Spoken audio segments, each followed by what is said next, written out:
Phone करके bank fraud करने वालों ने अब एक ऐसा नया तरीका निकाल लिया है जिससे अब देश का कोई भी शख्स, आम हो या खास, वीआईपी हो या वीवीआईपी, अब देश में किसी का भी बैंक अकाउंट सेफ नहीं है। फोन करके फ्रॉड करने वालों का गढ़ माना जाने वाला जामताड़ा अब पूरे देश को अपने डिजिटल फ्रॉड की आंधी में उड़ा देने को तैयार है।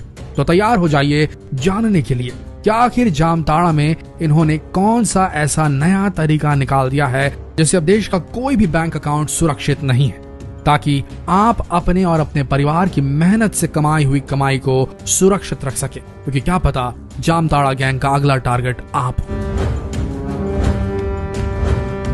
ऑनलाइन बैंक फ्रॉड या फिशिंग अटैक की जब भी कोई घटना होती है तो उसका सबसे पहला तार जामताड़ा से जुड़ा होता है।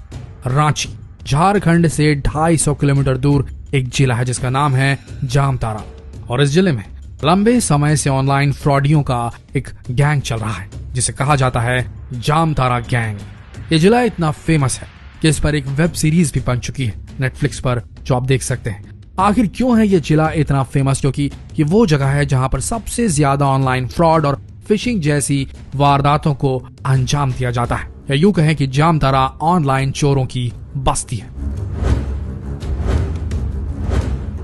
आप जानते ही होंगे कि पिछले कई सालों से ऑनलाइन बैंक फ्रॉड की घटनाएं लगातार बढ़ती जा रही हैं और इन सभी बैंक फ्रॉड्स के तार जामताड़ा से कहीं न कहीं जुड़े हुए पाए जा रहे हैं।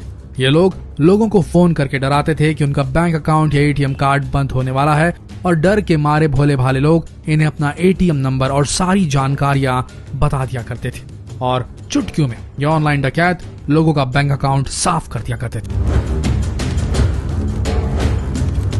लेकिन जैसे जैसे ये घटनाएं बढ़ी, लोगों को इस फ्रॉड के बारे में पता चलने लगा और अब उनका ये तरीका पुराना हो गया। लोग इस फ्रॉड के प्रति जागरूक हो गए, लेकिन अब इन जामताड़ा के चोरों ने नया तरीका खोज निकाला है जिसका नाम है ई सिम फिशिंग। और ये जामताड़ा के चोरों का एक ऐसा नया तरीका है जिससे ये आपके बैंक अकाउंट को पूरी तरीके से खाली कर सकते हैं। इस फ्रॉड को समझने से पहले आप ये समझ लीजिए कि आखिर ये ई सिम है क्या भला।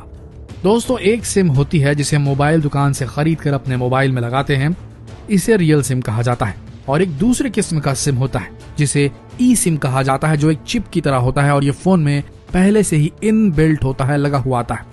ये सिम पूरी तरीके से रीराइटेबल होता है, जिसका सीधा मतलब यह है कि आप एक फोन कॉल करके ही अपने ऑपरेटर को बदल सकते हैं।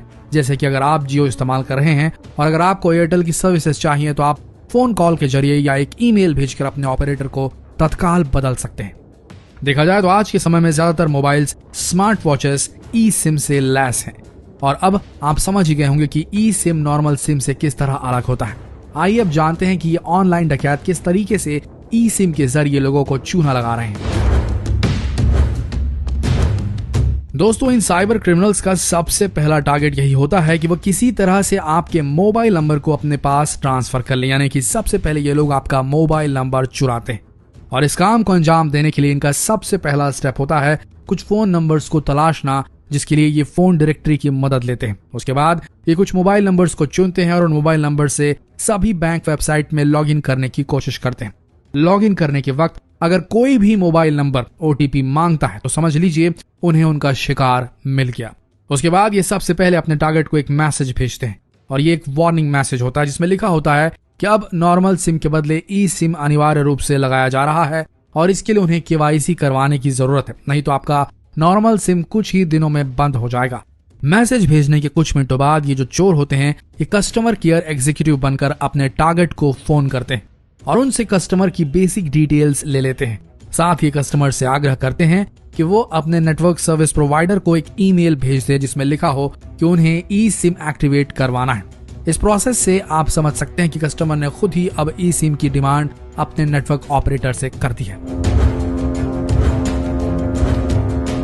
जब कस्टमर के ई सिम की प्रोसेसिंग का काम पूरा हो जाता है तब नेटवर्क सर्विस प्रोवाइडर कस्टमर को एक QR कोड ईमेल के जरिए भेजता है, और ये QR कोड साइबर क्रिमिनल्स किसी भी तरह से हासिल कर लेते हैं।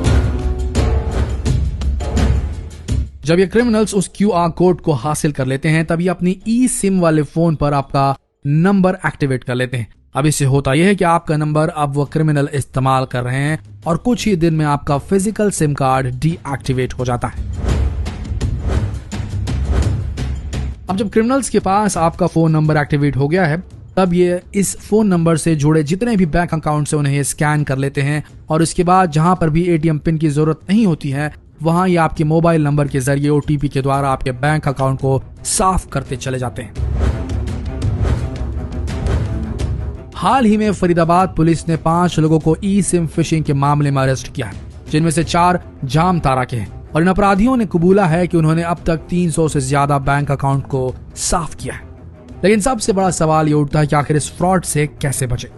तो सबसे पहला पॉइंट, अगर आपके पास कोई भी कस्टमर केयर एग्जीक्यूटिव का फोन आता है तो उन्हें अपनी कोई भी पर्सनल जानकारी या बैंक से जुड़ी जानकारी कभी ना दे। दूसरी सबसे अहम बात, अगर आपको मोबाइल नंबर या ईमेल चेंज करवाना हो तो आप स्वयं बैंक या मोबाइल स्टोर में जाकर इस काम को करवाएं और इस काम में किसी पर भी भरोसा ना करें।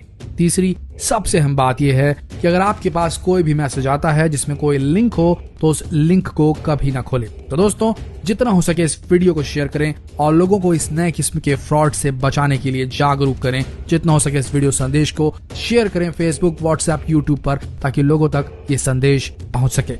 बने रहिए हमारे चैनल के साथ, मिलते हैं अगले वीडियो में। तब तक के लिए आप सबका इस वीडियो के अंत तक बने रहने के लिए दिल से धन्यवाद।